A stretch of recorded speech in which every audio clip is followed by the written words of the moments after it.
ไปเอาของน้ำมาอีกก่อนอยู่ในรถเนาะ เด้บัดนี้เนาะ มีแต่ของเนาะเอาเนาะกะโลพี่น้องเลยจังได้นี่เพิ่นแถมให้บ่อันนี้เนาะ เทียมแล้ว จะว่าแถมมาจักเด้ออันนี้เนาะยันแถมอยู่ตัวนี้ เทียมแล้วเอาเรื่อยพูด เอาเด้อยันแถมเนาะเป็นตากะโลตัวนี้3 อันเนาะลองใส่เบิ่งว่ามันสิ 3 แผ่นบ่ พออยู่พอบ่นะได้มอบมาให้บ่ทิศเนาะเดี๋ยวจะพานบุญให้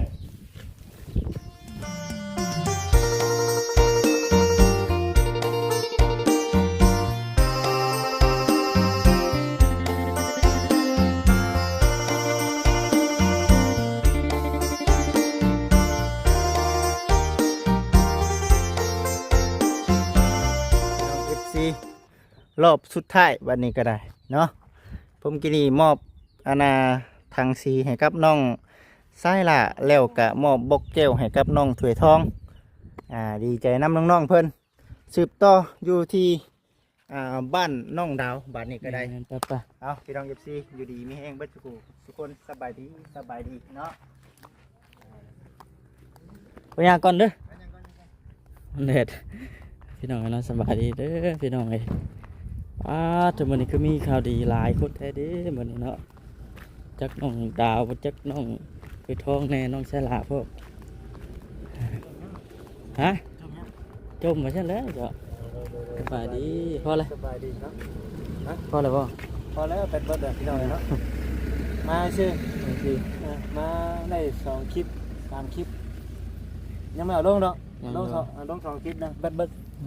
ตัดนึงก็ไม่ตัด เด้อทีนี้เนาะ ตัดบ่ทันแต่เด้เนาะ ต้องหาผู้ช่วยแล้วจ้ะ สั่งพุทธยังบ่มาเนาะ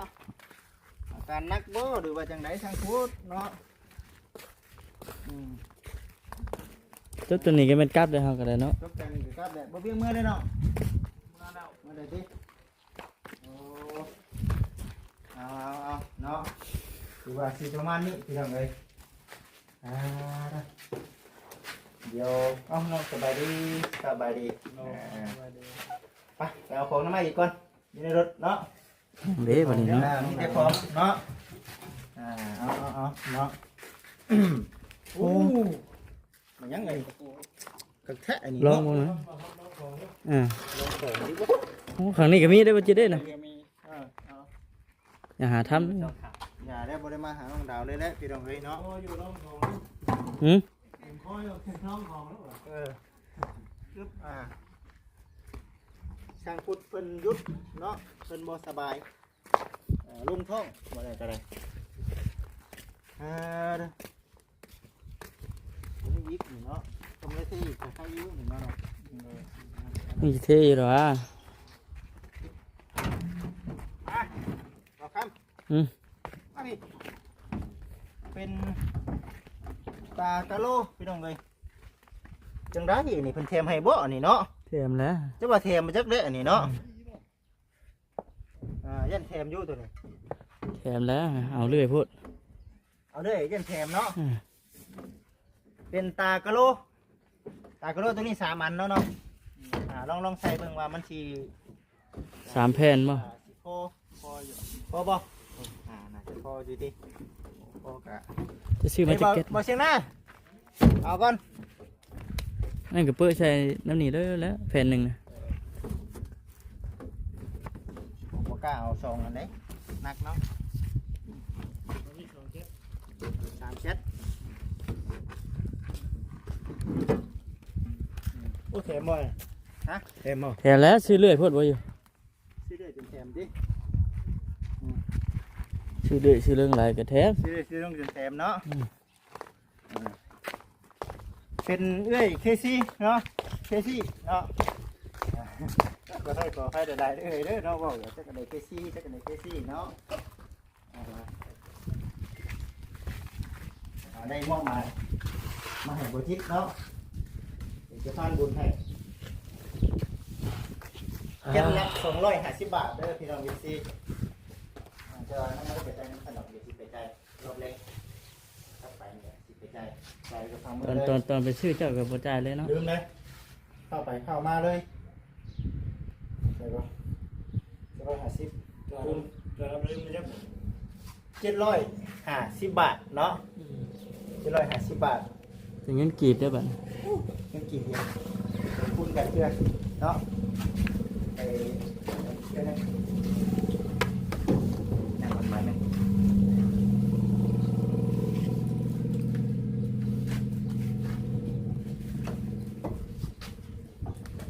พออยู่ที่เนาะพอเนาะพออยู่มีแต่เบิ่งนั่นแหละบัดนี้ติ๊กทำได้บ่เห็นบ่ กระโดน ก็โลสิที่ห้องน้ำบัดนี้เนาะส่วนติ๊กขอบนี่ยังมาทันแล้วเบิดเนาะ อย่างข้างนอกกัน ก็นอกกันยังเนาะคอยเฮ็ดไปเนาะคอยเฮ็ดไปนี่ก็ถือว่าได้มอบเครื่องมอบของให้กับน้องๆเพิ่นแล้วพี่น้องเอ้ยตามจุดประสงค์ของทางเอ้ยเพิ่นแล้วบัดนี้ทางผู้รักผู้ใหญ่เพิ่นแล้ว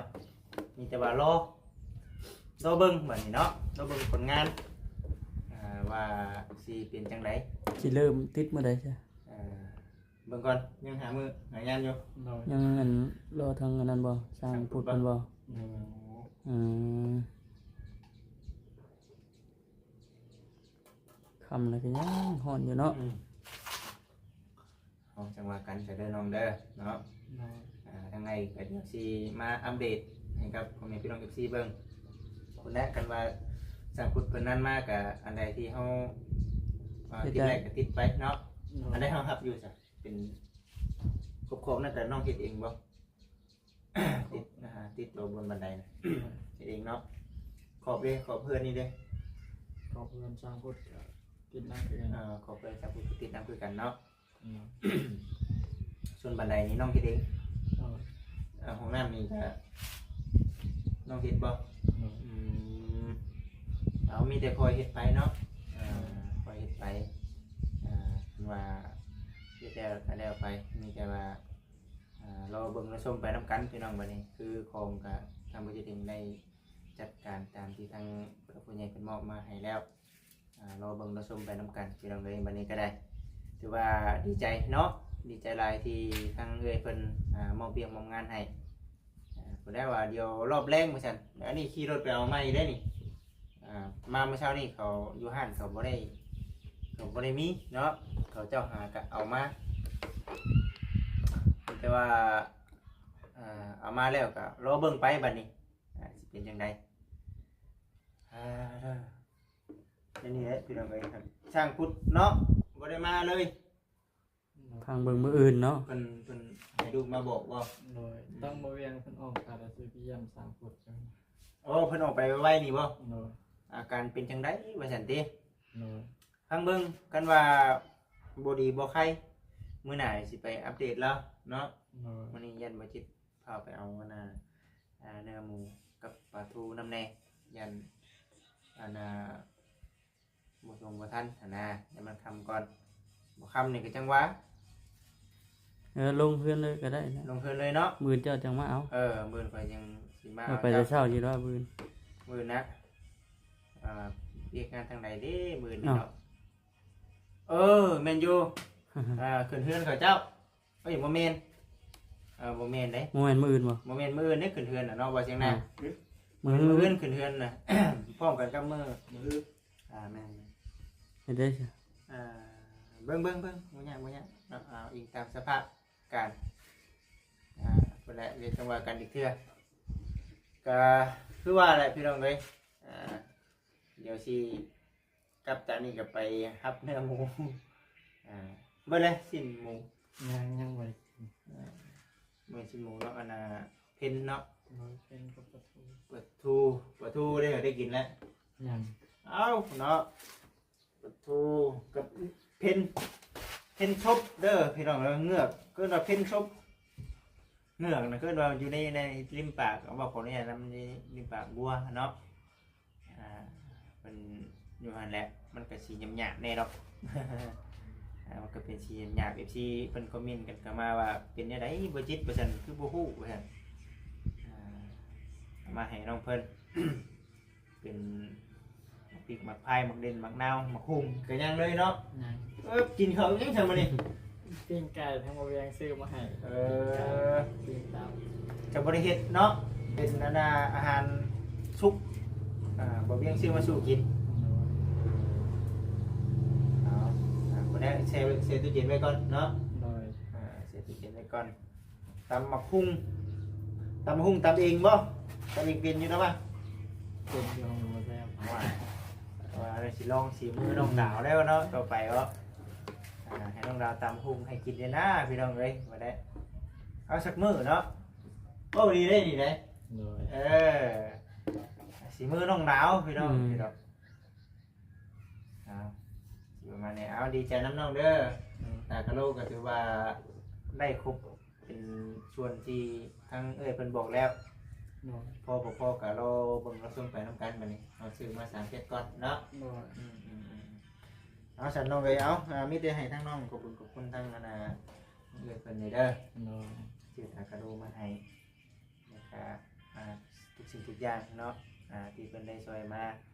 เอากะเห็นบุญคุณเพิ่นนี่จะว่าเอาผู้ใช้อุปกรณ์ในเพิ่นอยู่ดีมีแฮงเนาะ ก็ขอบคุณเด้อทางแม่ที่ซื้อสิ่งของให้ที่ซื้อให้ทุกอย่างนั่นแหละข้างโลกเขาบ่มียังไม่ได้ทำอวยพรให้แม่ขอให้แม่อยู่ดีมีแรงความเชื่อใจทำไข่อันนี้ถ้าแม่ทำธุรกิจขอให้แม่รับเงินทางงานเด้อ สาธุ ขอบใจทำบัตรจิตเด้อทำบัตรจิตไปใช้ทุกทีมงานแหละไปใช้มาใช้เดินทางปลอดภัยเด้อครับ สาธุอยู่ดีมีแฮงคือกัน โดย สมบังดังใจปรารถนาเบิดสุขสุคนทั้งผู้ให้และก็ผู้รับเนาะ โดย คือผู้เอื้อยและก็ทั้งแม่ญาติพี่น้องอยู่ทางสหรัฐอเมริกาได้ติดตามรับชมเบิ่งคลิปของบุจิตในครั้งนี้เมื่อนี้เนาะบุจิตเองก็บ่มีหยังสมบูรณ์เต็มคุณนั่นแหละมีแต่คำอวยพรและก็ความรู้สึกดีและก็ความไว้เนื้อเสียใจที่ทางผู้รักผู้ใหญ่เพิ่นมอบให้มีแต่สิเฮ็ดให้มันสมรังใจทั้งผู้ใหญ่เพิ่นมอบการงานให้เด้อเนาะรอเบิ่งมาชมไปนำกันบัดนี้ว่าสิเป็นอีหยังนำอีกแน่เนาะโดย ถือว่าเฮารอเฮ็ดได้ซื่อแล้วว่าปัดนี้ โดย เครื่องของเฮาก็มีแล้ว นั่นวิทย์ขึ้นเพื่อนน้องจอยไปทางนี้ บ่มื่นเกียมเนาะเกียมได้มื่นคือน้องจอยมาฮือแม่นขึ้นเนาะ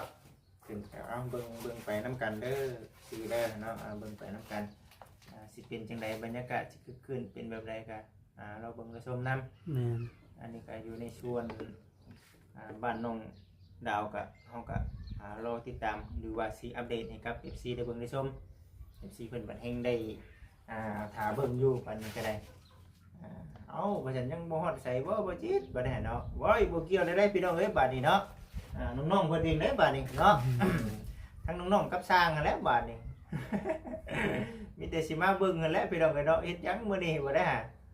มื้อนี้เฮ็ดหยังอีกมื้อนี้เฮ็ดหยังอีกบ่แล้วสิเว้าในนี้แหละมื้อนี้เฮาได้เวียกหยังแน่มื้อนี้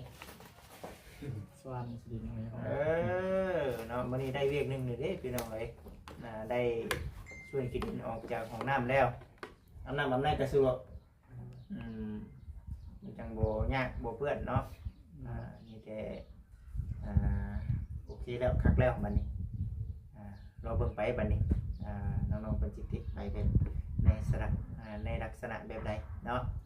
ตัวนี้ก็เอารอเบิ่งชมไปนำกันเด้อพี่น้องเด้อคือสิประมาณนี้เด้อน้องเด้อรอเบิ่งชมไปนำกันมีแต่อยู่ดีไม่แห้งมื้อหน้ากันว่ามีโอกาสได้มามื้ออื่นก็จังว่ากันเนาะอยู่ดีไม่แห้งเด้อน้องเด้อสบายดีดีไม่แห้งเป็นชายลังเต้นก็สิอยู่ในลักษณะแบบนี้เนาะเด้อบ่คำเอ้ยยังบ่สันนี่เนาะ เบิ่งอยู่แบบนี้เนาะเป็นส่วนเบิ่งเดียวกันกับมันใดแต่ว่าโลจะซื้อมามัน มันคงสิเป็นแบบนี้ เต้ยครบข้างนี่สิเอาสีขาวเนาะน้องเนาะแม่นบ่ที่ข้างนี่สิเอาสีขาวเนาะ บ่สีของน้ำ โอ้สีของน้ำอันนี้ตัวนี้สิใส่สีของน้ำซั่นตัวนี้เป็นสีขาวเนาะตัวนี้พอเบิดแล้วตัวนี้ นี่ติดอยู่ ตัวนี้นี่เอาสีหยังก็ตัวนี้เทิงๆนี่อ๋อเทิงๆสีขาวโอ้ยมันก็นอนเกือกไปซั่นแล้วเฮียเอ้ยเนาะ นั่งเกี่ยวกันได้เยอะนี่เนาะ ฮักกะดี ได้ ตัวนั้น พี่น้อง สิ กัน เอา เนาะ ขอบขาวเนาะน่ะเนาะขึ้นไปประมาณ10เซนแม่นบ่10เซนบ่ตัวนี้ได้สารนี่ผมขึ้นไว้จะได้ตัวนี้ เห็นท่านค่าไปเนาะ มันมีสีตัดแล้ว อ๋อมีสีแล้วเนาะเอาสีผมมาต่างหากว่ายังบ่ครับ นี่นะ หันค่า น้องดาวก็เอาเมียแล้วก็โอ้เปิดห้างข้างเบอร์หนึ่งได้เลย ธุรกิจติ ดูกินได้เลย ให้สิมาซื้อบ่นี่เพื่อนหนุ่มมี นี่นะ ให้น้องด่าบ่ หาน้องหลานน้องจ้อยนะ ไอ้น้องนะมันช่วยบ่ ผมจะได้ น้องหมายเนาะ เอา ซื้อ นี่เนาะ กลัวนะก็อัดตึกเบอร์หนึ่งเลย อืม ใส่ดิน้องจินเนาะ ในอนาคตเฮาก็จังว่ากันเนาะตัวนี้นะมันจะขึ้นอยู่กับผู้คิดปัญญาเนาะของทางน้องๆเพิ่นตัวนี้นะพี่น้องเอ้ยตัวนี้ตัวเพิ่นเฮ็ดไหมตัวนี้เนาะ โอ้เพิ่นเฮ็ดค่อยมาสิเนาะ โอ้ค่อยเด้ลงมาสิ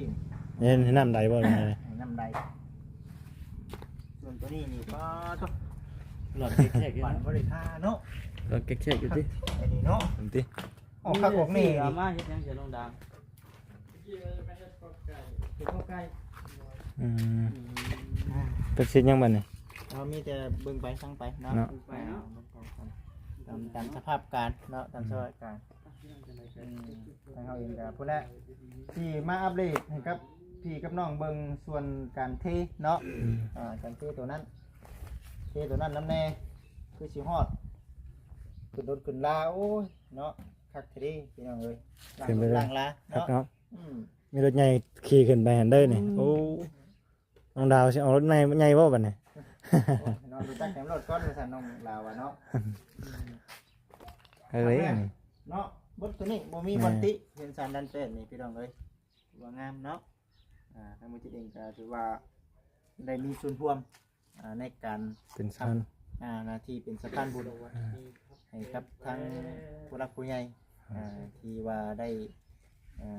มอบหมายงานนี้ให้บ่จิตเองก็ได้ดีใจหลายซาบซึ้งใจหลายเนาะถือว่าเฮ็ดงานเต็มหมักเต็มผลเต็มที่เว้าเต็มปากเต็มคำเมื่อก่อนเฮาคือเว้าเสียงหน้าก็เว้าคำได้นี่เนาะเว้าขออนุญาตนำถ้าบ่เป็นงานของเต็งก็เว้าหยังก็บ่เต็มหมักเต็มบ่เต็มมิตรเต็มหน่วยแม่นบ่ แม่นธรรมดาเนาะ ก็บ่แตกต่างกันกับบ่จิกกับบ่เซนตะกี้เนาะบ่เซนตะกี้กับบ่จิกเองก็มาไทยแล้วก็เว้าหยังได้บ่หลายลองเว้าเสียงหน้ากับเว้าคำมีงานเป็นของตัวเองนี่รู้สึกว่าเว้ามาก็รู้สึกว่ามีน้ำหนักขึ้นกว่าเก่าเนาะ ยันตื่นเต้นอยู่ ตื่นช่วงแรกๆก็ตื่นเต้นอยู่ แต่ว่าต่อไปเนาะขอให้ทั้งเบาคำแล้วก็เบาเสียงหน้า โดย เนาะได้ทำหน้าที่เป็นสะพานบุญนะครับทางผู้รักผู้ใหญ่เพิ่นเนาะยังบ่ค่อยเบาเสียงหน้ายังบ่เคยนี่นะ ยังบ่เคย เอาขอให้มีเวียกการงานมีเบัตรทุกคู่ทุกคนนั่นแหละ โดย น้องๆนุ่มๆเฮาไปนํกันเนาะ โดย ไปนํกันเนาะมันก็คือว่าเนี่ยเนาะมันจังคนนั้นก็มีผู้นี้ก็มีโว้ยบ่แต่ทางไปป่านนี้เนาะ แม่น เราเบิ่งไปพี่น้องตัวนั้นยังเฮ็ดอยู่เด้อเนาะน้องสวยทองน้องไสลาน้องดาวการงานเฮามีบ่แล้วเนาะมาบ่เสียงหน้าบัดนี้ขอบใจหลายๆมีแต่สิได้เดินทางเมื่อได้บัดนี้เนาะสิได้พากันกลับบ้านกลับซองเดินทางขอให้ตลอดปลอดภัยอวยชัยอวยพรให้เจ้าของก่อนพี่น้อง FC เอ๋ยแล้วก็ขอขอบคุณทั้ง AKC หลายๆเด้อเนาะที่ให้บ่จิตเองเป็นสะพานบุญให้ขอให้อยู่ดีมีแห้งปราศจากโรคภัยไข้เจ็บทุกประการคิดเงินขอได้เงินคิดคำขอได้คำเวียกการงานที่เฮ็ดอยู่ขอให้ราบรื่นไปด้วยดีเด้อเด้อขอให้มีแต่คนหักคนแพงขอให้มีแต่คนหักคนหอมเนาะขอให้เจ้านายหักเจ้านายแพงเดือนสั้นเดือนตำแหน่งเพิ่มเงินดำเงินเดือนขึ้นสูงเนาะร่ำรวยได้บาทนี่ก็ได้ อายุมันก็ยืนอยู่เป็นโฮมโพโฮมไซให้กับลูกกับหลานคนทุกคนยากตลอดปีตลอดไปนี่คือคำอวยพรที่ออกมาจากจิตจากใจของบ่จิตเนาะอันใดบ่คักบ่แน่กราบขอโทษขออภัยหลายนี่คือสิ่งที่บ่จิตตะบุญเทนคุณเพิ่นได้แต่ว่าเนาะอันใดที่บ่คักบ่แน่ก็ขอโทษขออภัยหลายๆเด้อเนาะ FC นำขอให้อยู่ดีมีแห้งเนาะอายุมันคนยืนร่ำรวยปังๆขึ้นกว่าเก่าบ่จิตอวยพรไปแล้วขอให้คำบอกคำจานี่ศักดิ์สิทธิ์เนาะขอให้สิ่งที่ว่าไปขอให้เกิดมาเกิดผลเด้อเนาะอยู่ดีมีแห้งสำหรับคลิปนี้ขอกล่าวคำว่าสบายดีสบายดีโอเคเด้อพ่อแม่พี่น้องเด้อ